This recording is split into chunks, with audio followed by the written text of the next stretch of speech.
ভাত, ডাল, মাছ, ভর্তা ছাড়া যেন বাঙালির চলেই না।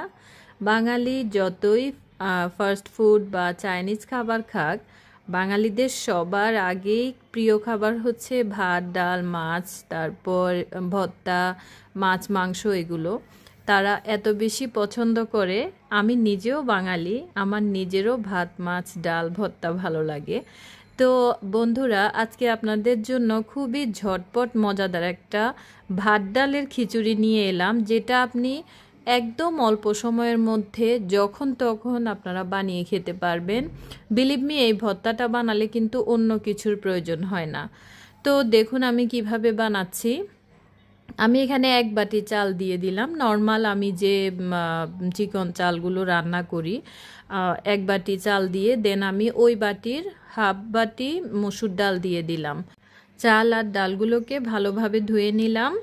ধুয়ে এখন পাতিলের মধ্যে দিয়ে আমি একবারেই পানি দিয়ে দিচ্ছি। পানি কিন্তু একটু বেশি করে দিবেন, যেহেতু এটা ভাতের চাল, আমরা ভাত রান্না করতে একটু বেশি পানি দিই। সো এখানে চাল ডাল আমি দিয়েছি, আর হচ্ছে পাতিলের অর্ধেক পরিমাণ পানি দিয়ে পরিমাণ মতো লবণ দিয়ে দিলাম। তারপর হলুদ দিয়ে দিলাম আমি 1.5 চা চামচ পরিমাণ।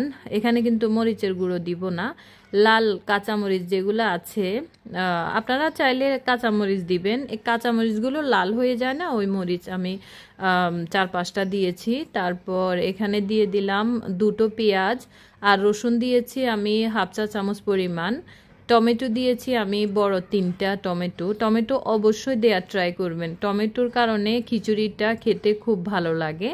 আর যদি নাও থাকে তাও কিন্তু খেতে খুব ভালো লাগে, দিলে একটু বেশি টেস্ট হয় আর কি। তো একটু তেল দিয়ে আমি চাল ডালগুলো একটু নেড়ে চেড়ে দিলাম। আরেকটা কথা হচ্ছে, আমি তো একবারেই পানি দিয়েছি। পানি দেওয়ার পরে আমি যদি দেখি যে চালগুলো ফুটেনি ভালোভাবে, মানে এই পানিতে যদি ভালোভাবে না ফুটে সেদ্ধ না হয়, তখন আমি পরবর্তীতে আবার 1 বাটি বা 2 বাটি পরিমাণ পানি দিব। তো আমি দেখে নিচ্ছি কেমন হয়েছে। খিচুড়িগুলো একটু পর পর কিন্তু অবশ্যই আপনারা নেড়ে চেড়ে দিবেন। চুলার উপরে দিয়ে ভাতের মতো যদি ফেলে রেখে দেন তাহলে কিন্তু নিচে লেগে যাবে, পুড়ে যাবে। তো আমি কিন্তু খিচুড়িগুলোকে অনেকবার নেড়ে চেড়ে দিয়েছিলাম। এখন আমি দেখছি যে ভাতের যে বুকটা আসেনি এখনও, উপর দিয়ে মনে হচ্ছে যে খিচুড়িটা হয়ে গেছে। তো সেজন্য আমি আরও 1 বাটি পরিমাণ পানি দিয়ে দিলাম। পানি দিয়ে আমি খিচুড়িগুলোকে আবার নেড়ে চেড়ে দিচ্ছি। নেড়ে চেড়ে এখন আমি চুলার আগুনটা একদম লোতে রেখে দিব, কারণ বেশি পানি দিলে এখন আর ভালো লাগবে না। তো আমি লোতে আগুন রেখে দিয়ে প্রায় 10 মিনিট আমি রেখেছিলাম। রেখে আবার ভালোভাবে নেড়ে চেড়ে দিচ্ছি। নেড়ে চেড়ে দিয়ে চুলার উপরে থাকা অবস্থায় আরেক পাশে আমি পেঁয়াজ রসুন বাগার দিয়ে দিব।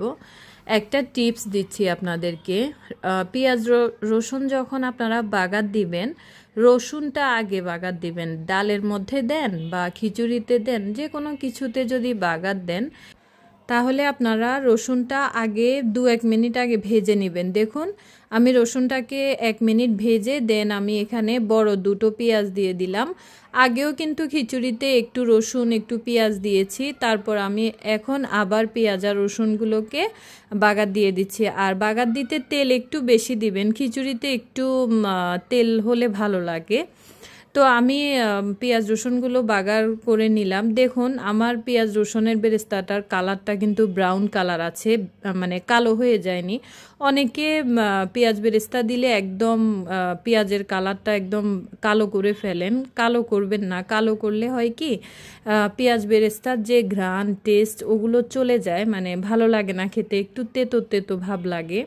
তো আপনারা এই টিপসটা ফলো করবেন। রসুনটা আগে একটু ভেজে দেন হচ্ছে পেঁয়াজ দিবেন, তারপর বাগারটা ব্রাউন কালার করে দিবেন, তাহলে দেখবেন যে খাবারের টেস্টটা অনেক বেশি ভালো আসবে। তো আমি এখন ধনিয়া পাতা দিয়ে দিলাম। ধনিয়া পাতা দিয়ে একটু নেড়ে চেড়ে নিলাম, 2 মিনিট রেখে তারপর আমি নামিয়ে ফেললাম। দেখুন তো খিচুড়িটা দেখতে কত ভালো লাগছে, মাশাল্লাহ, কত লোভনীয় লাগছে। আসলে খিচুড়িটা অনেক ভালো হয়েছে। আমার ছেলে বলেছিল যে মা, যদি আমার ভাত খেতে ইচ্ছে না করে তাহলে তুমি আমাকে এভাবে খিচুড়ি রান্না করে দিবে, আমার এভাবে খিচুড়িটা খেতে খুব বেশি ভালো লাগে। তো আপনাদের কাছে কেমন লেগেছে আমার আজকের এই খিচুড়ি রেসিপিটা আমাকে জানাবেন। আশা করি আপনাদের কাছে অনেক বেশি ভালো লেগেছে। আর এখানে যে ভর্তা দেখতে পাচ্ছেন, মরিচ ভর্তা, আর পাশে হচ্ছে ফুলকপি ডাঁটা ভর্তা, আর পাশে রেখেছি আমি ফিশ ফ্রাই।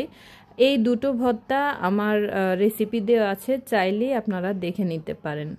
আর আমার এই খিচুড়ি রেসিপিটা যদি আপনাদের কাছে এতটুকু যদি ভালো লেগে থাকে তাহলে অবশ্যই প্লিজ লাইক, কমেন্ট এবং শেয়ার করবেন আর আমার পাশে থাকবেন।